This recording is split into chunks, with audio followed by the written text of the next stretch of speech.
Hi, my name is Shorok, and this is my journey. Hi, my name is Shorok, and I'm doing this video not because I'm a professional vlogger or I'm someone who just like to post about her life. I'm not someone that's into like putting my life out there. It's just this video is about my journey with music and what I've been doing in my life until now. So to those who are believing in a dream and they believe in what they're doing, I hope that this video is going to be an extra motivation for you, because for me, music and my dream was always my motivation to wake up every day to achieve this dream. And a lot of people think that the most important thing is to have things and to have material things, while for me my dream was always my ultimate thing, no matter how hard it is. But for me, this video is important to do because for me I really wanted to show what I went through, how I loved the music, how I started loving music, who introduced me to music, which is my dad. He's the one who introduced me. And for me, the most important thing about this video is that a lot of people have been asking me to do an introduction video about me, who I am, where I come from, what I've been doing, and all the things that I've been through. And for me, I could have hired professional people to do this video with me, but literally knowing me, I know that to be conscious that there are people in the room looking at me, asking me questions and telling me what to do, what not to do, it's gonna be really hard, because I really want to open up to the world, or to open up to whoever's gonna watch this video. And maybe no one will watch this video, or someone will watch the video, I don't know. It's just, for me, it's not my natural thing to just sit and to talk about myself. I love to talk about my dream, but it's not something that I would do all the time, to talk about myself in front of a camera.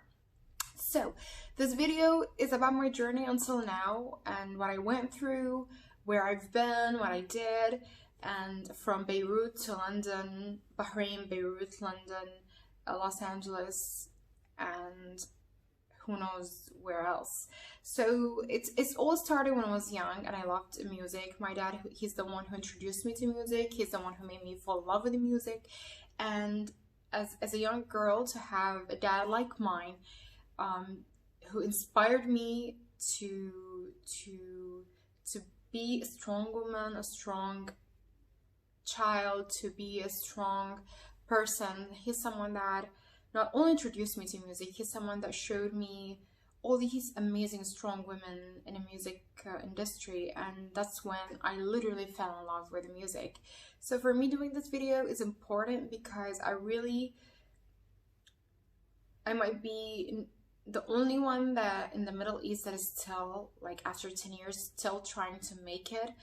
And I'm someone that, me and my dad, actually, like, we've been doing this thing for about 10 years now, and a lot of people ask me, it's like, until when you're going to like fight for this dream? And I'm like, no, I will never give up on it, because giving up on it means giving up on life and giving up on everything I believe in.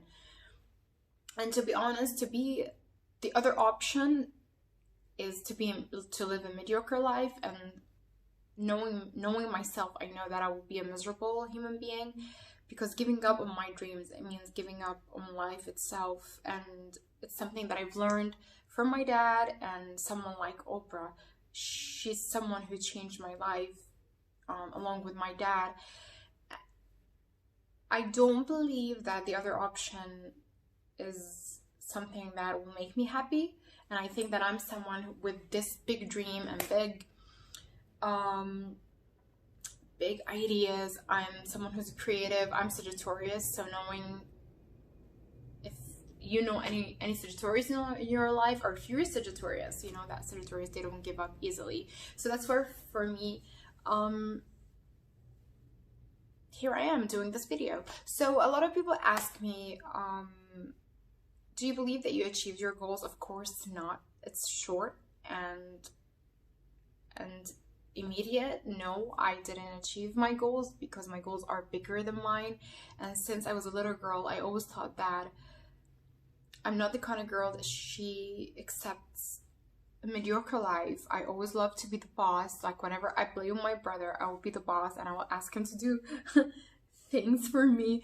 And to know myself, I know that I can't stop in one place and say yes, I achieved my goals, because for me, I think that life is not just about achieving something. I believe that life is a step of opportunities and steps of achievements. It's not just one achievement, it's a couple of each step has its own achievement, but life is not for me its achievement. And I don't believe that you get to a place where your dream is complete and you're at the top. I do believe that no matter where you go, no matter what happens, and no matter what you do, I think that life is a continuous progress, that you never stop in like in one place and you say, you know what, I achieved my goal. Like for me, at least knowing myself, I know that even if I made it big, I know that I will never stop, because life is about progressing, and as long as you're breathing and as long as you're living and as long as you're alive, there's always room for improvement. This is something I've learned it from my dad, and I've learned it, of course, from someone like Oprah. A lot of great people I've learned from them, but Oprah and my dad are the two people that changed my life, like, completely. So what I've been has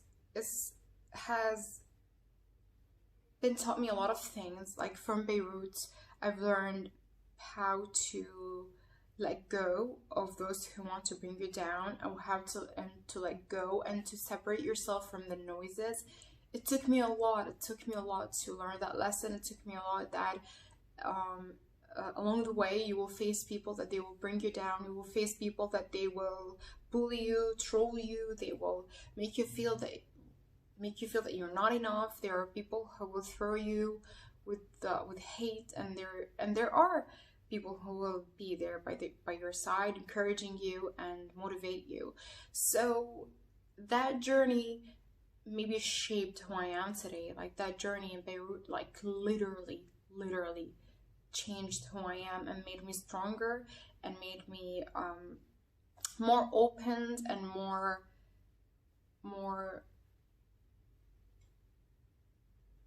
I don't know what you call it, but I became more open and braver maybe, and I never take no for an answer, which I did in the past, and that's what I've learned from it.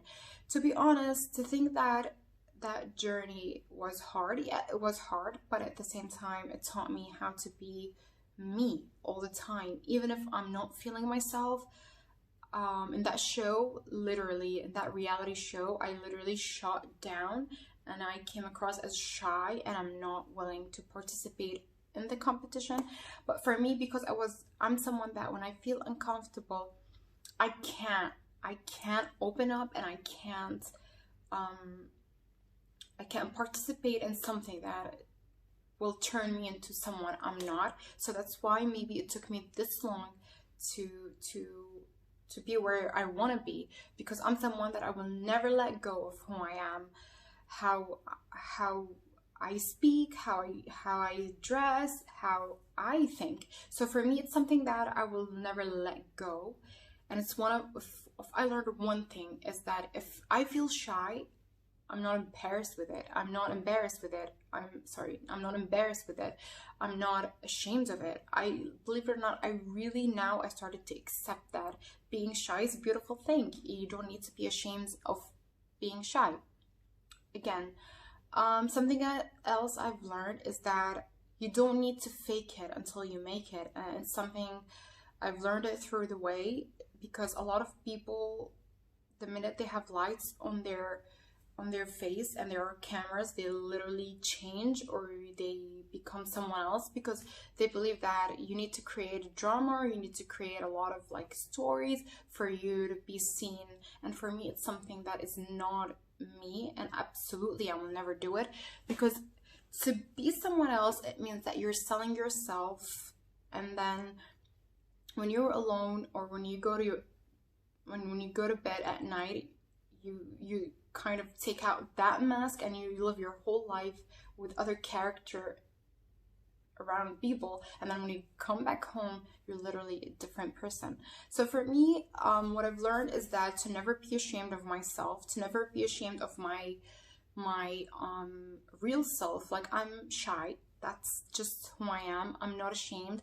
It doesn't mean that I don't like to go out there and to try things, because I try things. I went to London, I went to LA, and literally I always put in myself out there. But for me as a person, in person, if someone gives me compliments, if I'm surrounded by people, I feel shy. I'm not ashamed of that. So it's absolutely one of the best experiences of my life. Maybe back then I thought that it's the worst, but I'm thankful that I did that. Well, believe it or not, back then I sacrificed a lot. I sacrificed a lot physically and mentally. Like, my mental health after that show was not okay. I used to think that that because I was shy, I failed at it. Because I was shutting down all the time, it made me more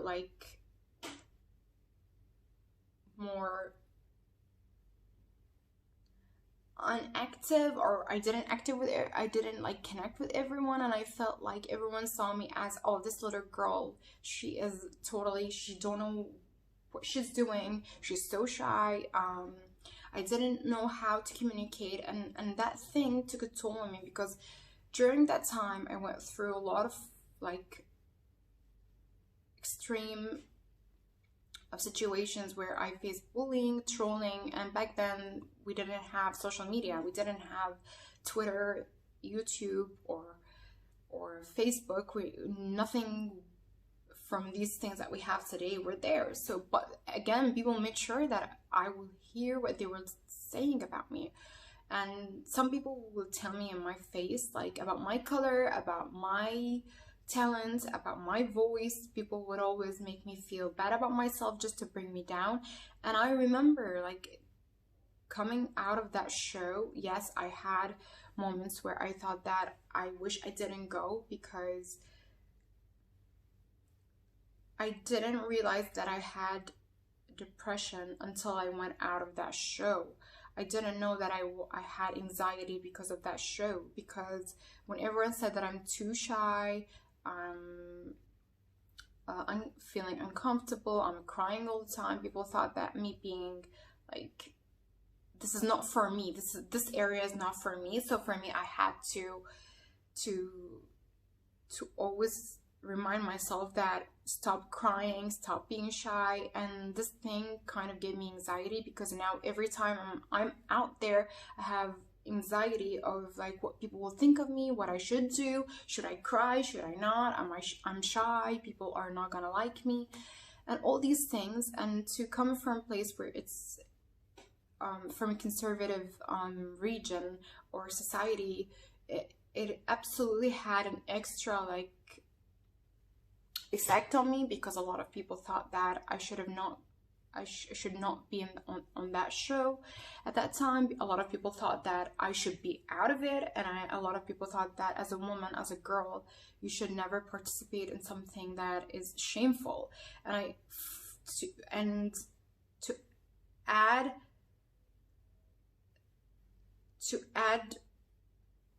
anxiety to depression to overthinking, it really made a huge impact on me. And at the same time, I took a decision that I will never stop working hard for my dream, because my dream is my everything. And to stop dreaming and to stop working hard, that means they won over me. And for me, my dream is my everything. So I was dealing with depression, anxiety, and overthinking all the time, and I had panic attacks, and yet I'm still in college, and I'm still working, and I'm still hustling every day. I'm still like trying to connect with people, managers from everywhere, trying to record songs, trying to relax more. So for me, it was important that I know what is going on in my head, because I didn't know what is going on. I thought that this is just exhaustion and nothing but that. And to learn after a while that I had depression and I had anxiety and I had a couple of panic attacks where I was literally pushing myself, because I felt there at the time, I felt like I was alone, and I didn't know how to express that, because no one ever tells you that depression looks like that, because depression not always looks like just the crying, just feeling low, just because sometimes it feels like you will be around people but you feel that flat feeling. And of course this journey I went through when I was 17, 18 in that show, because before that I was already being bullied and being trolled at school. It literally, all of these things came together after the show, and it really, really, really, really was the toughest time of my life, because here I am studying in college for 2 degrees, and here I am fighting for my dream, trying to find people that will help me with my dream, and to keep my focus on my dream, and to keep my motivation up and not giving up on myself was the hardest, to be honest, the hardest thing ever. And when you face a lot of struggles and challenges in whatever you're dreaming of, whether it's music, business, or whatever you want to be, to face that with your past and what you went through, when you always felt that you're not enough, and that feeling that you're not enough is always in the back of your head, and you always think that, oh my god, I'm not enough, I'm never gonna make it, and yet you still don't want to give up, because there's a voice inside of you telling you that don't give up. So if someone asked me, do you think that you sacrificed enough for your dreams, I think I just answered that, because to be 17 years old and face all that pressure from the world that I live in, at least, to be famous in that young age, I thank God that I had my dad, because he's someone that saw that thing happening, and he's someone that stopped it and said, you know what, there is something wrong, something is wrong, something is not right. Because I used to be so more than aware of myself all the time. I'm always aware of everything around me, even like more than you should be or supposed to. And I will always keep thinking about things that I'm not I should not think of, like the smallest details in life. I would think of them, and it took a lot of energy. It took me a lot of time to realize that something was wrong. And along the way, yes, it's hard physically and emotionally, but the most important thing for me was that having my dad and him realizing that something is not right, and that he stopped me and said, yes, you love your dream, but don't lose yourself for your dream. Yes, everything that ever happened to you have happened to you, yes, but don't stop there. Just keep moving, keep dreaming. And for me, it's something that really helped me to have my dad in my life, to realize that something was wrong, because I don't know without him what would I did, what I've done. So for a lot of people, sacrificing means just physical and like working so hard everywhere, but sacrificing also means you're sacrificing mentally and sacrificing emotionally. And especially if you live in a place where no one believes in art, where no one believes in music, and no one believes that music and art is a big thing. Music and art is a way of living. And for me, music is my life. For me, music literally is my life. Music makes me feel like that's the only way I can communicate with the real world. It's like whenever I'm writing a song or listening to a song, that's the only way I know how to communicate with the world. So I've always, that's the ultimate truth for me, that music is everything to me. And music, to be honest, helped me with my depression, with my anxiety, with my panic attacks. Also my dad, and like I said, Oprah Winfrey played a lot of role in my life, and she's someone that I've been watching her since I was 15, 14. And I remember my dad telling me, if you want to become something big in your life, you should watch her. Because I remember asking Dad, who's Oprah Winfrey, and he was like, if you want to become something big in life, you need to watch her. And since that day, I never stopped watching her. And my whole life, I would always ask, what would Oprah do? So to have my dad in my life helped me a lot to cope emotionally with everything that I was going through.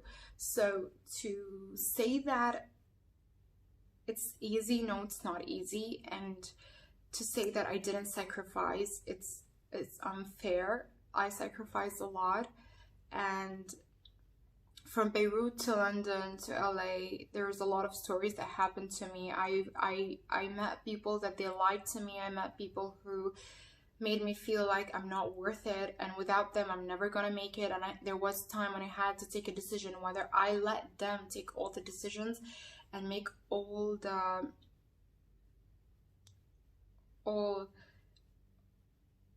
whole project, making the whole project by their own standards, or to fight for myself and say no, and to know when to let go of things that are not worth losing yourself for. So I remember in London when I met someone that made me feel that without them I'm not worth it. It's again made me feel again that I'm not enough. That feeling of that I'm not enough, it kept coming back in my life, because every time I'm around a toxic person, they will always remind me that I'm not enough. So for me, London was a place where I've learned that I am bigger, and that I deserve to be successful without losing myself, or without letting others decide what I should do, what I shouldn't do, and what I should wear, what I should say. And when someone tells you that you can't write a song, or you're a shitty writer, that's when you literally meet yourself for the first time, because your reaction really determines your future. And for me, I'm so proud that when that person told me that I'm a shitty writer, I immediately said no, and I let go of that person. And I remember being alone, me and my dad, in a city that we didn't know anyone, and we paid a lot of money to be there. And for someone to let go of you that easy, I think it was hard at that time, but now I'm thankful for that, because I met people in Los Angeles where they are trying to help me to make my dream come true. And yet I'm someone that I don't believe that you need to put your success in the hand of others, because the minute you put your success in the hands of others, that's when you are letting go of yourself, and you're letting go your dream, because no one knows your dream more than you, and no one knows your dream more than yourself, because you're the person who sacrificed a lot. And that's what happened to me. Like I've learned how to say no. I've learned how to actually tell people that this is my dream. I am in charge of my dream. So I think Los Angeles was where I've learned most of my lessons also, because that's when I met myself for the first time after healing from depression and healing from a little bit anxiety, and learning that I can say no, and I can, and I have, and I should say no when I'm not feeling uncomfortable, when I'm feeling uncomfortable, when I'm feeling that this is not what I want, that this is not what represents me. And that's why for me LA is where I've learned most of my lesson, and where I've met the people that I recorded my songs in my channel with. Back to the question, if I sacrificed enough for this dream, I think what I just talked about, it's enough sacrifice that someone would do for their dreams. I guess, I don't know, but for me I think it's enough. And I think that the most important thing I've learned about my journey is that learning that you deserve success for all the hard work you've been putting into your dream. And I'm someone that I took every opportunity that ever came across me. I'm someone that I worked hard day and night. I'm someone that I sacrificed going out with my friends, going out with my family. I sacrificed my health. I went through a lot of health issues for my dream, and to say that it's not enough, it's unfair. So I think I sacrificed a lot for my dreams. So most of people ask me, it's like, so when are you going to say enough? I think to say that is back to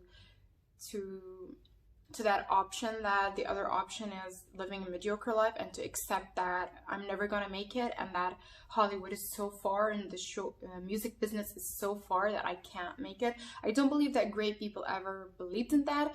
I think there's a difference between having a hard time and letting go of your dream, because letting go of my dream means that I accept the life that my society, community, or where I come from set for me, that a girl will never be more than something.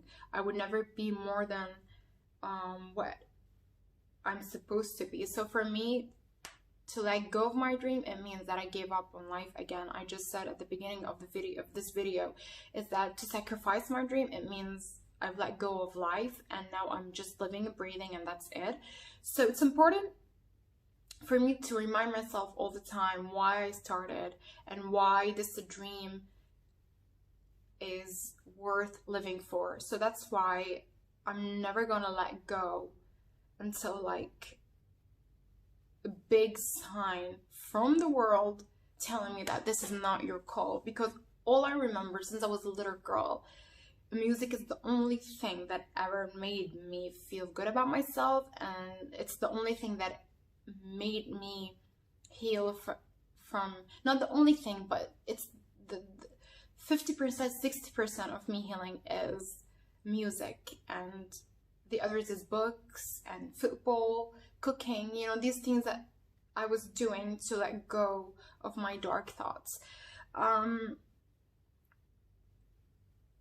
For a lot of people, sacrificing for your dream means let go of your values and your beliefs.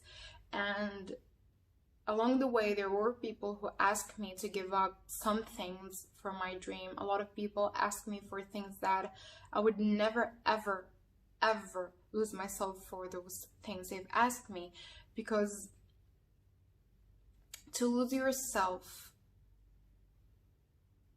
for others and to live a life later regretting that you've let go of yourself for your dream, what that means, it means letting go of my values. When people ask me to give up on some things, people ask me to give up on a lot, and I don't know if it's something that you should do to lose yourself for your dream. There are people who ask me for things that I would never give up, because giving up on these things, it means I'm giving up on my dignity. And I'm still here today. I didn't achieve my dream yet. It's because I never gave up on my dignity, and I never gave up on my authentic self, because I'm someone, I don't believe that for you to make your dream come true, it means you lose your true self, and to lose who you are physically or mentally for the things that you want. And what I mean here is, a lot of people will ask you to give up a lot of things. A lot of people ask you inappropriate things. A lot of people will tell you that for you to make it, you need to have a lot of sacrifices, like to beg someone, or to write a letter for someone, or to beg someone, or to kiss someone's hands, or, you know, all these things. And for me, my answer was always no, because I don't want to achieve a dream and then later always reminded that there is an upper hand that decides what I do, what I wear, what I say. And I'm someone that I was raised to be myself and to be proud of myself, and to look at myself in the mirror and really be proud of myself, and to never let go of who I am as a person. So for me, saying no was easy to say to those who wanted me to let go of certain things, or to accept certain things, or to do certain things for my dream. I'm proud of that, even that it's been 10 years, but I'm proud that when I make it, and I'm sure that I'm gonna make it, that I won't be reminded that, oh, listen, you are here because of this person, you are here because of that person. When I want to make my dream come true, I don't want to remember that the cost was losing myself. So for me, it's an easy no to anything or anyone that is asking me to sacrifice anything. Like, for example, one of the things, I won't talk about a lot of things that I was asked to do, but one of the things, someone told me that Shorok is not a good name. Shorok is a hard name. Shorok is something that you need to give up, because what is Shorok? What is that name? No one will remember it, and no one would know how to say it. And I remember telling them that my name is my DNA, and my name is who I am, and I feel like losing my name is just losing my whole identity, because losing your identity is big, and I feel like who I am is my name, and to lose my name, it means I'm losing the whole thing, and I would never ever in my life change my name. So the answer was always no, I'm not gonna change my name. I'm not gonna change who I am, because my name is just who I am. And I always say that great people in life, they all had unique names. They all had names that at the beginning no one knew how to pronounce them, no one knew how to say them, and now they are the greatest people out there. A lot of names, to be honest. So for me, it was an easy decision to not change my name, because for me, I love it because it's unique, and when someone says my name, I feel like it's so unique and it's me. Like, when you say my name, you say me, the whole of me, I am as a whole Shorok. So when you say Shorok, you don't say just my name. You are literally talking about me as all of me, if it makes sense.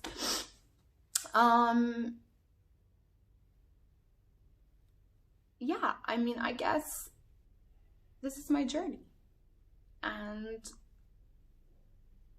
I hope that you like this video, and I hope whoever watches this video will be helpful, or will motivate you to not give up on your dream. Or if you're someone that is going through something hard, or